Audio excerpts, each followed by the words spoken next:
Good evening, everybody. This is Jeff J. Brown, China Rising Radio, Sinoland, Shenzhen, just south of the Tropic of Cancer. Tonight's podcast is short, but I think extremely important to help you understand how the world works, and with hopefully some hope at the end about what we can do about it.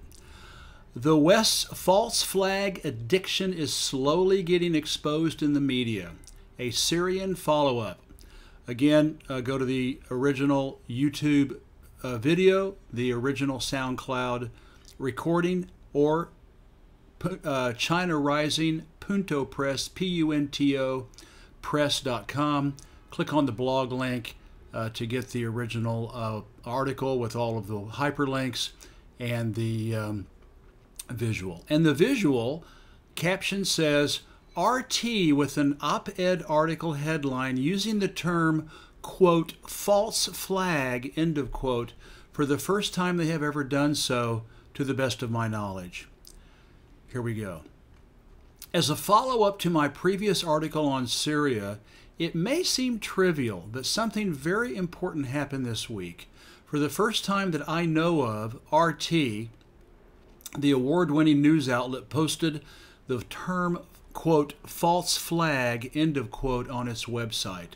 On the same day, they let another op-ed writer use it too in the body of their article.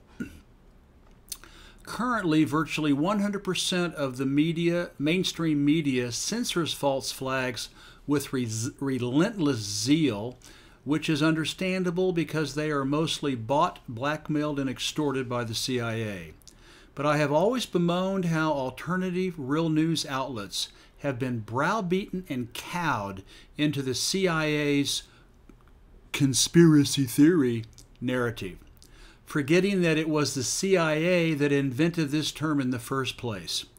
Spookville, my name for the collective CIA, MI6, the French DGSE, MI6 is British, DGSE is French, and BND is German, spy complex, rushed this moniker into the media after the Warren Commission released its bogus 1964 report on John F. Kennedy's CIA assassination.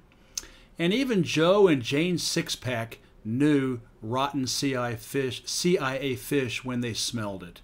Getting the conspiracy theory meme to replicate exponentially in the media's DNA to shut up Joe, Jane, and anybody else with half a brain has been one of the CIA's most successful operations ever. They can do it because the CIA is totally embedded in non-socialist, non-communist media around the world, from Africa to the Americas to Europe and Asia. Joe and Jane Sixpack were right in 1964 and still are. Westerners need to snap out of their propaganda brainwashing and take a long, bitter whiff of their corporate state-run media.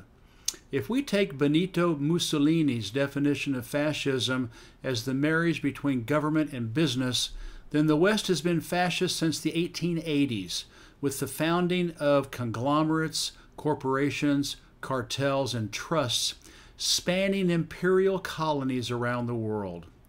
During this same 19th century time period, U.S. media became, and still is, paid for, corporatized government propaganda, which is no coincidence. Post-war, the rest of Eurangloland, my name for NATO, Europe, Israel, Australia, and New Zealand, has joined media forces with America. However, the Chinese, and all communist socialist countries for that matter, are honest about it.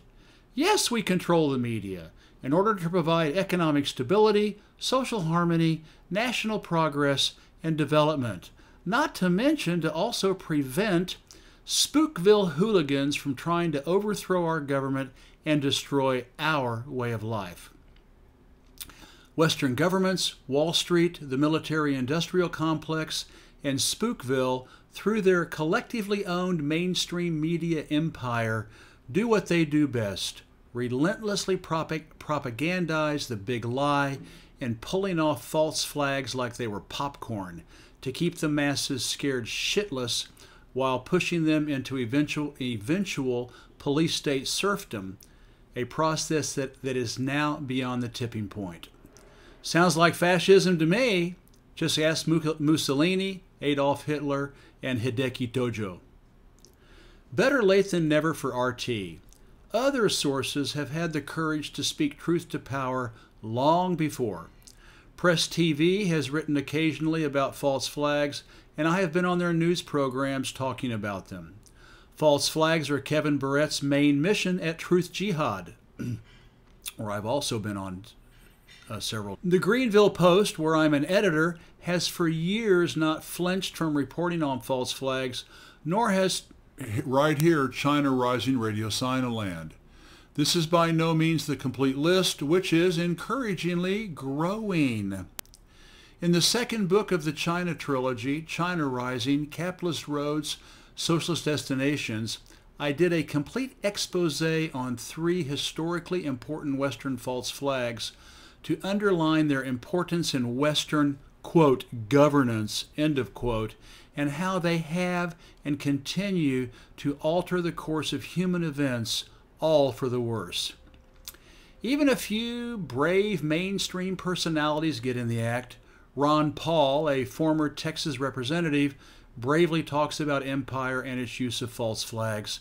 MSN commentator Tucker Carlson questioned the hilariously obvious Las Vegas false flag and was just fired from Fox News for doubting last week's hilariously obvious false flag in Syria. Rand Paul left Wolf Blitzer speechless on CNN by saying that Syria was a false flag. But he just announced his retirement and need not run for re-election, so maybe he felt more at liberty to speak the truth. Folks, false flags are the West's #1 policy initiative. Otherwise, the people would rise up and overthrow their rotten, corrupt, corporate Spookville governments who are slowly bleeding them dry and driving them into slave status. False flags keep the citizens cowed, frightened, and focused on imaginary enemies like Muslims, Russians, and North Koreans. Not to mention at home with blacks, Latinos, Asians, and identity politics. False flags and identity politics keep everybody divided and fighting each other instead of demanding meaningful change and overthrowing the citizens' masters. RT is a start, but there are still way too many good and principled journalists and writers, a number of whom I'm friends with, who need to come out of the false flag closet and talk about the West's use of them as a matter of fact. These defenders of justice rail against empire and demand peace. What they need to acknowledge is that Western false flags are the chaos and catalyst that keep their dreams from ever becoming realized. If everybody with a conscience would expose the West's false flags, then and only then can we begin to imagine a fairer, more just, and peaceful world. Thank you, everybody. This is Jeff J. Brown, China Rising Radio Sinoland, signing out. Have a good evening.